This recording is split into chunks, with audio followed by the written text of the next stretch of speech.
Kendiat kenta hadian kecingkelat bakendit jong Bah HDR lingdo ubadeyu kertong ka United Democratic Party ban yakun nak Sohïong constituency ki paidbah tang sios ngau ya ka kubor bas ngausi mar kilawan ban ngaulam halor ka jingdu ka jungki yalau nong yalam ki paidbah nong kersha nak janmit ka arpo trik kilawan sya ka yingsa Laitumkhrah nak banta ban ngaulam bat kumjuru ban ai ka jingkhublei khaddu nak banta jong Bah HDR lingdo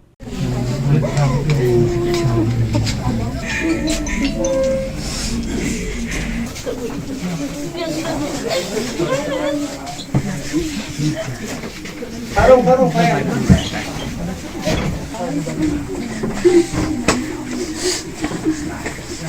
Diam sana. Asal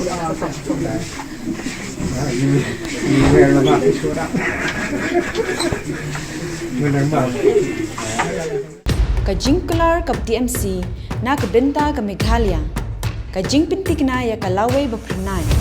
An ai jing rap khat ara jar tingka shisnam shaman na ki long ïing jong ki khinna ki bapulia ki school sarkar. Namar kata ka TMC kan ai shilak teli ki laptop shabaro ki higher secondary bar ki khinna puli college ban kirshan ya ka puli puthi ka baminta. Hakane ka apnyo trek urumphang John ya kasap jong pi haki artli ki sentio bat kirshan ya ka Meghalaya TMC.